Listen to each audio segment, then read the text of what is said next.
আজকে দেখাবো ম্যাজিক। না না, আমি তো ম্যাজিশিয়ান না যে ম্যাজিক দেখাবো। আমি আজকে একটা নতুন রেসিপি নিয়ে চলে এসেছি, আর এই রেসিপিটা গরম ভাতের সঙ্গে একদম জমে যায়। মৌসুমিস কিচেনে আপনাদের সবাইকে স্বাগত জানাই। আশা করি আপনারা সবাই খুব ভালো আছেন, আমিও ভালো আছি। তো আজকে আমি বানাবো লাউ শাক ভাপা। দারুণ টেস্টি হয় খেতে, আর খুব অল্প সময়ের মধ্যে হয়ে যায়। তো এখানে আমি নিয়ে নিয়েছি লাউ শাক। তো শাকটাকে ভালো করে কেটে ধুয়ে পরিষ্কার করে নিয়েছি। এইভাবে ছোট ছোট করে ডাঁটাগুলো কেটে নিতে হবে, কারণ এটা আমি টিফিন বক্সের মধ্যে দেব, সেই জন্যে ছোট ছোট করে কেটে নেব। আর শাকগুলোকেও ভালো করে কুচিয়ে নিতে হবে। তারপর এর মধ্যে দিয়ে দেবো পোস্ত বাটা। তো আমি 3 চামচ পোস্ত আর 3টে কাঁচা লঙ্কা দিয়ে আমি বেটে রেখেছিলাম। তো এর মধ্যে আপনারা সর্ষে পোস্ত দুটোই মিশিয়ে দিতে পারেন, কিন্তু আমি আজকে শুধু পোস্ত দিয়ে বানাচ্ছি, আর শুধু পোস্ত দিয়ে দারুণ টেস্টি হয় খেতে। তারপরে এর মধ্যে বাটিটার মধ্যে একটু জল দিয়ে জলটা দিয়ে দেবো, আর দিয়ে দেবো স্বাদ মতো নুন।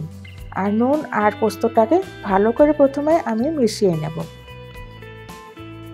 তো বন্ধুরা, আমার চ্যানেলে কিছুদিন আগে আমি একটা ভিডিও দিয়েছিলাম, তো ওইটা ছিল লাউ শাকের রেসিপি। তো ওইটাতে বন্ধুরা আপনারা আমাকে অনেক অনেক ভালোবাসা দিয়েছিলেন, আর আমি এইভাবে ভালোবাসা পেলে খুবই আগ্রহ হয় ভিডিও বানানোর, আর খুব ভালো লাগে। তাও ভালো ভালো কমেন্টস পেয়েছিলাম অনেক, আর অনেক লাইক পেয়েছিলাম। তো এইভাবেই আপনারা আমাকে সাপোর্ট করে যাবেন। তো এইভাবে ভালো ভালো কমেন্টস পেলে আর লাইক পেলে না, খুবই আগ্রহ জাগে ভিডিও বানানোর। আর এই ভিডিওটাতেই আমি আশা করি আপনারা অনেক অনেক আমাকে ভালোবাসা দেবেন, লাইক দেবেন, ভালো ভালো কমেন্টস করবেন। তো আপনাদের আজকের এই রেসিপিটা আশা করি খুবই ভালো লাগবে। তো পোস্তটাকে আর ভালো করে আমি মিশিয়ে নিলাম শাকের সঙ্গে। তারপরে আমি একটা টিফিন বক্স নিয়ে নেব। তো মাঝারি সাইজের একটা টিফিন বক্স নিয়ে নিতে হবে, যাতে শাকগুলো ভালোভাবে ওর মধ্যে দেয়া যায়। তো দেখুন, আমি একটা টিফিন বক্স নিয়ে নিলাম, আর শাকগুলোকে ওর মধ্যে আমি দিয়ে দেবো। তো আস্তে আস্তে সব শাকগুলোকে এর মধ্যে টিফিন বক্সের মধ্যে দিয়ে নিতে হবে। তো তলায় যে জলটা আছে, জলটাও আমি দিয়ে দেবো। তো শাকেও তো প্রচুর জল বেরোয়, কিন্তু এই জলটা দিয়ে দেবো। যদি বেশি জল হয়ে যায়, পরে যখন রেসিপিটা তৈরি হয়ে যাবে, তখন যদি দেখেন যে বেশি জল হয়ে গেছে, তখন জলটাকে একটুখানি শাকটাকে ফুটিয়ে নিলেই জলটা শুকিয়ে যায়। তো ওই জলটাও দিয়ে দিলাম।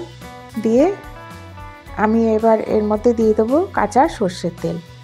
তো যে কোনো ভাপা জিনিসে কাঁচা সর্ষের তেলটা দিলে খুবই টেস্টি হয় খেতে। তো তেলটা দিয়ে দিলাম। দেওয়ার পর আমি টিফিন বক্সের ঢাকাটা লাগিয়ে দেবো।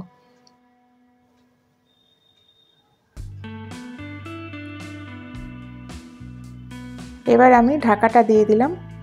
আর ঢাকাটা দেওয়ার পর আমি একটা প্রেসার কুকার নিয়েছিলাম। তো এর মধ্যে অল্প একটু জল দিয়ে দিয়েছি, জলটা গরম হওয়ার জন্য দিয়ে দিয়েছিলাম। তো এই প্রেসার কুকারের ভেতরে আমি টিফিন বক্সটা দেব। তো অল্প একদম আন্দাজ করে জল দিতে হবে, যাতে টিফিন বক্সের তলায় জলটা থাকে, উপরে যাতে না আসে। তো আস্তে আস্তে আমি টিফিন বক্সটা ভেতরে দিয়ে দিলাম, আর দেওয়ার পর কুকারের ঢাকাটা আমি লাগিয়ে দেব।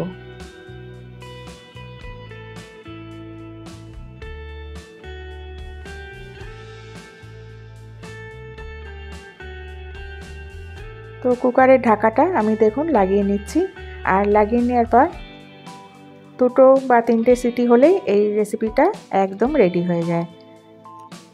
তো দেখলেন তো কত সহজেই হয়ে গেল রেসিপিটা।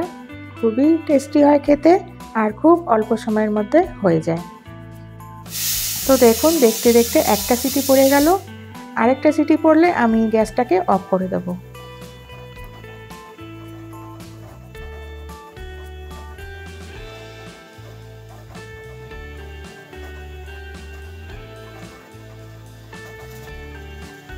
তো গ্যাসটা অফ করে দেওয়ার পর আমি কুকারটাকে ঠান্ডা হতে দেবো প্রথমে, না হলে আমি টিফিন বক্সটা বার করতে পারবো না।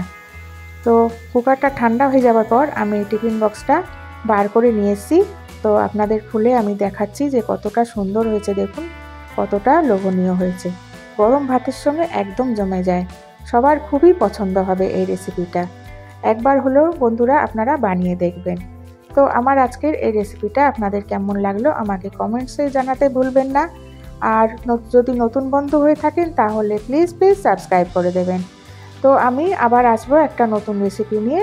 আপনারা সবাই ভালো থাকবেন, সুস্থ থাকবেন। তো আজকের মতো আসছি বন্ধুরা। Thank you.